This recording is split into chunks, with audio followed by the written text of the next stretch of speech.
ahubwo uvuze ko icyo kintu mpita ngaruka nibaza ati ese ubundi mu by'ukuri urubyiruko rudukurikiye ubona ari iki gituma byibura banywa izo nzoga cyane nk'uko ubivuga? Erega buriya urubyiruko mu rubyiruko akazi karabuze, niyo mpamvu na perezida wacu ahora bashishikariza kwihangira imirimo, kuko umwanya wo kugira ngo bajye mu kazi kuko ntako bafite, birirwa aho ngaho mu tubari banywa ibyo byuma. Ni nayo mpamvu nshimiye leta yacu y'ubumwe yagerageje kuvuga ngo utubari tujye dufunga, tugire amasaha badufunguriraho. Ni nabwo mbona no kubwira abashinzwe umutekano akabiri bazababona gafunguye muri ya masaha. Urayibagiwe muri ya masaha bavuze ngo akabiri kagiye gafunga, ugasanga ari umucuruzi ushaka amafaranga waragafunguye cyangwa yegetseho arimo guha abantu inzoga yafunze. Utwo tubari mujye mudufunga n'ukuri, bafungura utubari nimugoroba abantu bavuye mu kabari, inzoga tuzigotomere. Uracyanywa? Nasara uburwayi ndwaye bwambuza inzoga. Aha none se hari ijambo bajya bavuga ngo riba muri Bible cyangwa se Bibiliya, ati tugomba kwigira ku birenge by'abatubanjirije. Ahubwo harahanditse ngo kubw'inda yacu yatuneye tunywe gakeya, nimba si ngombwa ngo unywe Knowless 5, ariko kubw'inda yacu yatunaniye nywa Knowless 1 2 uhite wigira mu buriri. Uwaguye 3 ni wazima. 3 buriya biterwa ega uko inzoga zinyara zigufata, nawe iri umuntu mukuru ugenda uzumva. None se ubu nkanjye ubu urumva ibyo bintu biraza kuvamo, nimba ndi urubyiruko nkabanywa inzoga nkaba kandi ngomba kukwigiraho, kaba uri kumbuza kureka kuzinywa, ubu ndaza kuzireka ute kandi numva oya reka nkubwire wa munyamakuru, nta muntu wigira ku wundi. Ubu se nimba igisambo nawe uzahita uba igisambo? Nimba umugabo ukunda indaya nawe uzahita uvuga iti nzovu kuko ajya mu ndaya reka nanjye nzijyemo? None se nzovu bavuga yuko uwiba ahetse, iyo wiba uhetse umwana uba uri kwigisha uwuhetse nawe kuziba. Yanjye makwe ibyo bintu urimo kuvuga simbyumva nawe, ngo umwana umuntu wiba ahetse aba yigisha uwo mu mugongo.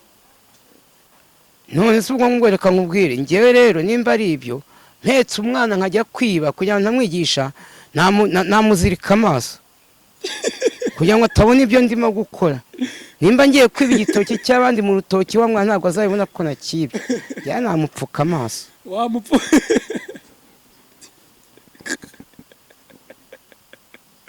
None se nzovu reka tugaruke mu by'ukuri, n'umupfuka amaso bizakuraho yuko n'ubundi ibyo uri gukora ari wo muntu ntago azaba bireba. None se hari akandi kantu bajya bavuga yuko icyo so yakoraga, yego, cyangwa se icyo papa yakoraga n'umwana nawe aricyo azakora. Se burya ni ukubeshya, iyo ni imyumvire ya kera. Ese ubu ngubu nuzaba uri umupapa ufite umwana ucukura amatuwarete cyangwa uvidura amatuwarete, cyagiye uvidura tuvana muri amwanda, n'umwana wawe cyangwa umwana ugerageza ko ajya mu ishuri akiga, yazarangiza akaba yaba umwarimu cyangwa akaba umudogiteri cyangwa agakora, uzaba umaze gukura azakurinde kuvidura za tuwarete, icyo gihe azakugura imodoka ari bitoya. Buriya ni imyumvire abantu ba kera bibwiraga. None se ubwo ushatse kuvuga yuko umuco wa kera akazi n'ubu bitandukanye? Akazi umubyeyi ashobora gukora siko umwana we agomba gukora. Yenda kereka papa wakora akazi keza, ashobora kuba ari umucuruzi, umwana ubucuruzi, kuko njye nimba ndi umucuruzi nkitaba Imana, wa mwana wanjye n'ubundi nazafite ubwenge azasigana ya business yanjye ayicuruze. None se nzovu weho wifuza yuko abana bawe ko bazakora iki?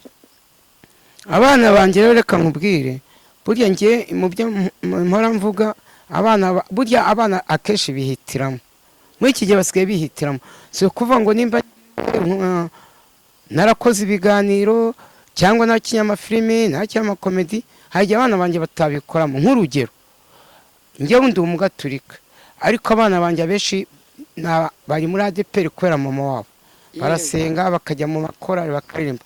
Buriya umwana rero iyo arimo kugenda mu ruhande rwiza, nimba abana bawe babaye abarokore nabyo birafasha, iyo biranshimisha. Ntabwo ngo umwana akora akazi ako yakoraga, umwana yihitiramo. Ariko njyewe ubu ngubu mfite ubushobozi, abana banjye bakwiga ikoranabuhanga. Kuko urumva ikoranabuhanga bitewe n'icyerekezo turimo kuganamo, ikoranabuhanga ubu ngubu niryo rikataje imbere.